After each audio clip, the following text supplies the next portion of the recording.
So Saif Ali ಖಾನ್ಗೆ ಚಾಕು ಇರಿದ ಪ್ರಕರಣದ ವಿಚಾರಕ್ಕೆ ಸಂಬಂಧಪಟ್ಟಂತೆ ಈಗಾಗಲೇ ಪೊಲೀಸರು ಭರ್ಜರಿ ಕಾರ್ಯಾಚರಣೆಯನ್ನ ನಡೆಸಿ ಒಬ್ಬನನ್ನ ಅರೆಸ್ಟ್ ಮಾಡಿ ಆತ ತಪ್ಪನ್ನೂ ಕೂಡ ಒಪ್ಕೊಂಡಿದ್ದಾನೆ. ವಿಜಯ್ ದಾಸ್, ಅಸಲಿಗೆ ಇವನ ಹೆಸರು ವಿಜಯ್ ದಾಸ್ ಅಲ್ಲ, ಮೊಹಮ್ಮದ್ ಶೆಹಜಾದ್ ಹೆಸರನ್ನ ಬದಲು ಮಾಡ್ಕೊಂಡು ಓಡಾಡ್ತಾ ಇದ್ದ. ಈತ ಭಾರತೀಯನೇ ಅಲ್ಲ, ಬಾಂಗ್ಲಾದೇಶದಿಂದ ಬಂದಿದ್ದ ಆರೋಪಿ ಈತ. ಅಕ್ರಮವಾಗಿ ತನ್ನ ಹೆಸರನ್ನ ಬದಲಾವಣೆ ಮಾಡಿಕೊಂಡು ಹೌಸ್ ಕೀಪಿಂಗ್ ಕೆಲಸಕ್ಕೆ ಸೇರ್ಕೊಂಡಿದ್ದ. ಈ ಮೊಹಮ್ಮದ್ ಶೆಹಜಾದ್ ಸೈಫ್ ಅಲಿ ಖಾನ್ಗೆ ಚಾಕು ಇರಿದು ಪರಾರಿಯಾಗಿದ್ದ. 50ರಿಂದ 52 ನಿಮಿಷಗಳ ಕಾಲ ಅವನು ಮನೆಯಲ್ಲೇ ಇದ್ದ. ತನ್ನ ತಪ್ಪನ್ನ ಈತ ವಿಚಾರಣೆಯ ಸಂದರ್ಭದಲ್ಲಿ ಒಪ್ಕೊಂಡಿದ್ದಾನೆ. ಈತ ಹೆಸರು ಬದಲು ಮಾಡಿಕೊಂಡು ಓಡಾಡ್ತಾ ಇದ್ದ ಅನ್ನೋದನ್ನು ಪೊಲೀಸರ ಎದುರುಗಡೆ ಹೇಳಿದ್ದಾನೆ. ಈಗ ಬಾಂದ್ರಾ ಪೊಲೀಸ್ ಆತನ ಫೋಟೋನ ರಿಲೀಸ್ ಮಾಡಿದ್ದಾರೆ ನೋಡಿ, ಮಾಹಿತಿಯನ್ನು ಕೂಡ ಹಂಚಿಕೊಂಡಿದ್ದಾರೆ. ಈತನ ಹೆಸರು ವಿಜಯ್ ದಾಸ್ ಅಲ್ಲ, ವಿಜಯ್ ದಾಸ್ ಅಂತ ಹೇಳ್ಕೊಂಡು ಓಡಾಡ್ತಾ ಇದ್ದ. ಈತನ ಹೆಸರು ಮೊಹಮ್ಮದ್ ಶೆಹಜಾದ್. ಬಾಂಗ್ಲಾದೇಶದಿಂದ ಅಕ್ರಮವಾಗಿ ಬಂದು ಈ ರೀತಿ ಕೃತ್ಯವನ್ನ ಈತ ಎಸಗಿದ್ದಾನೆ.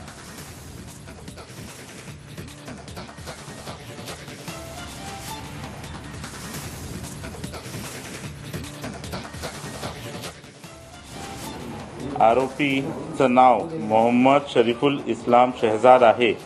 या आरोपीचं वय 30 वर्ष आहे. प्रथमदर्शनी हा आरोपी बांगलादेशी नागरिक असल्याचं निष्पन्न होत आहे. या आरोपीला आम्ही माननीय न्यायालयात प्रोड्यूस करून याची पोलीस कस्टडी मिळण्याचा प्रयत्न करणार आहोत आणि पुढील तपास करणार आहोत. आरोपीचं नाव मोहम्मद शरीफुल इस्लाम शहजाद आहे. या आरोपीचं वय 30 वर्ष आहे. प्रथमदर्शनी हा आरोपी बांगलादेशी नागरिक असल्याचं निष्पन्न होत आहे. या आरोपीला आम्ही माननीय न्यायालयात प्रोड्यूस करून याची पोलीस कस्टडी मिळण्याचा प्रयत्न करणार आहोत. आणि ಪೊಲೀಸ್ ಅಧಿಕಾರಿ ಹೇಳ್ತಾ ಇದ್ದದನ್ನ ನಾವು ಗಮನಿಸಿದ್ವಿ. ಹೆಚ್ಚಿನ ವಿಚಾರಣೆಗಾಗಿ ನಾವು ಕೋರ್ಟ್ಗೆ ಪ್ರೊಡ್ಯೂಸ್ ಮಾಡಿ ಕಸ್ಟಡಿಗೆ ತೆಗೆದುಕೊಳ್ತೀವಿ, ಮನವಿಯನ್ನ ಮಾಡ್ಕೊಳ್ತೀವಿ ಅಂತ ಹೇಳ್ತಾ ಇದ್ರು. ಈತನನ್ನ ಇನ್ನಷ್ಟು ವಿಚಾರಣೆಗೆ ಒಳಪಡಿಸಿದಾಗ ಮತ್ತೆ ಏನೆಲ್ಲ ಸ್ಫೋಟಕ ವಿಚಾರಗಳು ಆಚೆ ಬರುತ್ತೋ, ಯಾವ ಉದ್ದೇಶಕ್ಕಾಗಿ ಈತ ಸೈಫ್ ಅಲಿ ಖಾನ್ ಮನೆ ನುಗ್ಗಿದ, ಅವ್ರನ್ನ ಟಾರ್ಗೆಟ್ ಏನಕ್ಕೆ ಮಾಡದ, ಹೀಗೆ ಸಹಜವಾಗಿ ಅನೇಕ ಪ್ರಶ್ನೆಗಳಿದೆ. ಇನ್ನಷ್ಟು ಅಪ್ಡೇಟ್ಸ್ ಅನ್ನ ತೆಗೆದುಕೊಳ್ಳೋಣ. ನಮ್ಮ ಪ್ರತಿನಿಧಿ ಮಾದೇಶ್ ಈಗ ನೇರ ಸಂಪರ್ಕದಲ್ಲಿ. ಮಾದೇಶ್, ಹಲವು ಅನುಮಾನಗಳಂತೂ ಕಾಡ್ತಾ ಇರೋದು ನಿಜ. ನಾವು ಆರಂಭದಲ್ಲಿ ಯಾವ್ಯಾವ ರೀತಿಯ ಆಯಾಮಗಳಲ್ಲಿ ದೇಶದಲ್ಲಿ ಚರ್ಚೆ ಆಯಿತು ಅದನ್ನು ಕೂಡ ಗಮನಿಸಿದ್ವಿ. ಈಗ ಈ ಮೊಹಮ್ಮದ್ ಶೆಹಜಾದ್ ಸಿಕ್ಕಿದಾನೆ. ಈತ ಸೈಫ್ ಅಲಿ ಖಾನ್ ಮೇಲೆ ದಾಳಿ ಮಾಡಿರೋ ವಿಚಾರ ಗೊತ್ತಾಗಿದೆ. ಮತ್ತೆ ಏನೆಲ್ಲ ವಿಚಾರಗಳು ಗೊತ್ತಾಗ್ತಾ ಇದೆ?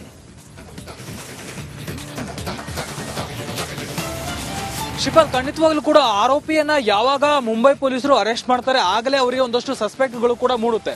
ಯಾಕಂದ್ರೆ ಆತನ ಪ್ರೊಫೈಲ್ ಆತರ ಇದೆ. ಅಂದ್ರೆ ಆತನ ಬ್ಯಾಕ್ ಗ್ರೌಂಡ್ ಅನ್ನ ಚೆಕ್ ಮಾಡಿಸಿದಂತ ಸಂದರ್ಭದಲ್ಲಿ, ಜೊತೆಗೆ ಆತ ಅರೆಸ್ಟ್ ಆದಂತ ಸಂದರ್ಭದಲ್ಲಿ, ಅಂದ್ರೆ ಪ್ರಾಥಮಿಕವಾಗಿ ಅರೆಸ್ಟ್ ಆದಂತ ಸಂದರ್ಭದಲ್ಲಿ ಆತ ನೀಡಿದಂತ ಹೇಳಿಕೆಗಳು ಕೂಡ ಸಾಕಷ್ಟು ಅನುಮಾನಗಳು ಕೂಡ ಮೂಡಿಸುವಂತಿತ್ತು. ಆತ ಭಾರತೀಯ, ನಾನು ವಿಜಯ್ ದಾಸ್ ನನ್ನ ಹೆಸರು ಅಂತ ಹೇಳಿ ಆತ ಹೇಳ್ಕೊಂಡಿರ್ತಾನೆ. ಜೊತೆಗೆ ಈ ಒಂದು ಕೃತ್ಯ ತಾನೇ ಮಾಡಿದ್ದಾಗಿ ಕೂಡ ಒಪ್ಕೊಂಡಿರ್ತಾನೆ.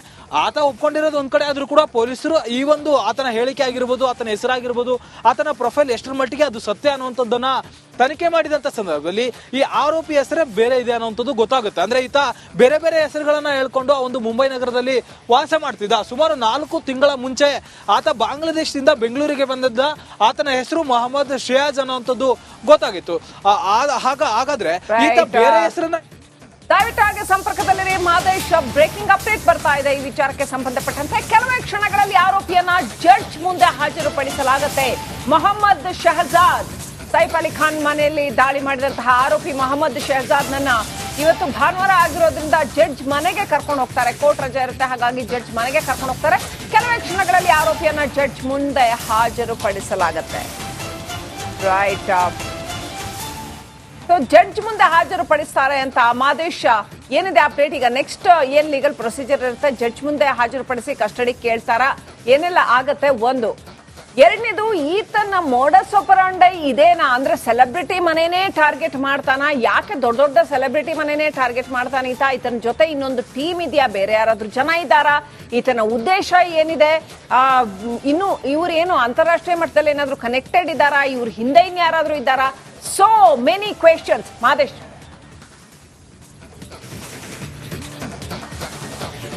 ಖಂಡಿತ ಶ್ರೀಲಕ್ಷ್ಮಿ, ಎಲ್ಲ ಅನುಮಾನಗಳು ಪೊಲೀಸರಿಗೆ ಈಗಾಗಲೇ ಮೂಡಿದೆ. ಅದೇ ಒಂದು ಕಾರಣಕ್ಕೆ ಆತನ ಕಸ್ಟಡಿಗೆ ಪಡೆಯೋದಕ್ಕೆ ಈಗಾಗಲೇ ಅಧಿಕಾರಿಗಳು ಚಿಂತನೆ ನಡೆಸಿದ್ದಾರೆ. ಇವತ್ತು ಭಾನುವಾರ ಇರುವಂತಹ ಹಿನ್ನೆಲೆಯಲ್ಲಿ ಆತನ ಕೋರ್ಟ್ಗೆ ಬದಲು ಜಡ್ಜ್ ಮನೆಗೆ ನೇರವಾಗಿ ಹಾಜರುಪಡಿಸುವಂತ ಕೆಲಸವನ್ನು ಮಾಡಲಾಗುತ್ತೆ. ಜಡ್ಜ್ ಮುಂದೆ ಹಾಜರುಪಡಿಸಿ ಆತನ ಕಸ್ಟಡಿಗೆ ಪಡೆಯುವಂತ ಕೆಲಸವನ್ನು ಮಾಡಲಾಗುತ್ತೆ. ಯಾಕಂದ್ರೆ ಈ ಒಂದು ಪ್ರಕರಣವನ್ನ ತನಿಖೆ ನಡೆಸಿದಂತ ಪೊಲೀಸರಿಗೆ ಈಗಾಗಲೇ ಸಾಕಷ್ಟು ಅನುಮಾನಗಳು ಮೂಡಿದೆ. ಒಂದು, ಆತ ಬೇರೆ ಹೆಸರನ್ನ ಹೇಳಿರುವಂತದ್ದು, ಮತ್ತೊಂದು ಭಾರತೀಯ ಅಂತ ಹೇಳಿದಾನೆ. ಆದ್ರೆ ಅದನ್ನ ಕ್ಲಾರಿಫಿಕೇಶನ್ ಮಾಡಿದಂತ ಸಂದರ್ಭದಲ್ಲಿ ಆತ ಬಾಂಗ್ಲಾದೇಶ ಮೂಲದ ವ್ಯಕ್ತಿ ಅಂತ ಗೊತ್ತಾಗಿದೆ. ಜೊತೆಗೆ ಆತನ ಬಳಿ ಇದ್ದಂತ ಒಂದಷ್ಟು ಡಾಕ್ಯುಮೆಂಟ್ ಗಳನ್ನ ಚೆಕ್ ಮಾಡಿದಂತ ಸಂದರ್ಭದಲ್ಲಿ ಭಾರತಕ್ಕೆ ಸಂಬಂಧಿಸಿದಂತ ಯಾವುದೇ ರೀತಿಯಾದಂತಹ ಡಾಕ್ಯುಮೆಂಟ್ಗಳು ಆತನ ಬಳಿ ಪತ್ತೆ ಆಗಿರಲಿಲ್ಲ.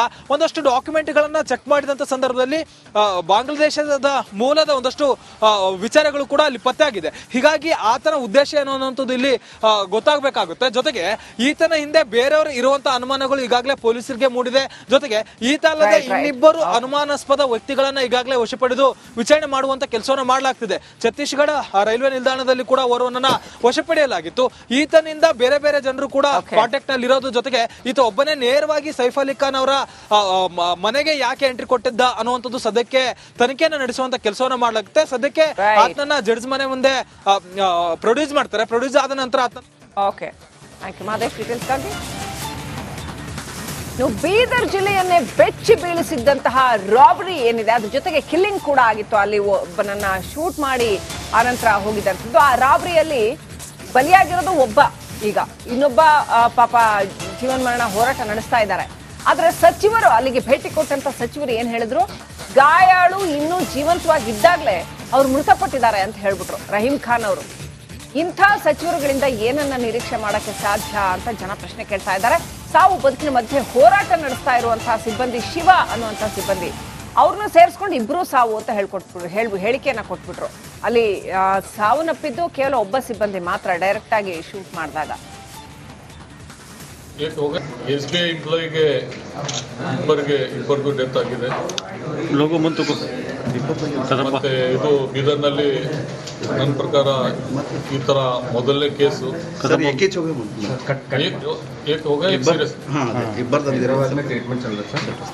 SBI ಎಂಪ್ಲಾಯಿಗೆ ಇಬ್ಬರಿಗೂ ಡೆತ್ ಆಗಿದೆ. ಮತ್ತೆ ಇದು ಬೀದರ್ನಲ್ಲಿ ನನ್ನ ಪ್ರಕಾರ ಈ ತರ ಮೊದಲನೇ ಕೇಸು.